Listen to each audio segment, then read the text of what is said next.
turagushimye Uwiteka Mana yacu, Imana idukunda kandi twitaho iminsi yose, uhabwa icyubahiro. Tugushimiye ko warinze ubugingo bwacu, warinze abaririmbyi ba Cholar Ibyiringiro Byiza, wabahaye amagara mazima.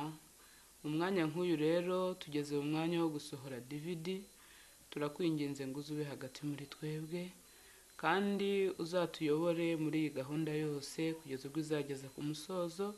Tuzashima urukundo rwawe. Dusabiye rero umuntu wese uzumva ubutumwa buri muri iyi DVD, turi kwinginze cyane kugira ngo umutima we uzabashe gukizwa n'ubutumwa buyirimo, kandi ku iherezo ry'ubu buzima uzaduhe kuboneka mu bwami bwawe. Utube hafi kandi utwunganire, utuyobore muri byose, kandi mu bibaho byose uduhe gushima urukundo rwawe, mu izina rya Yesu, amen.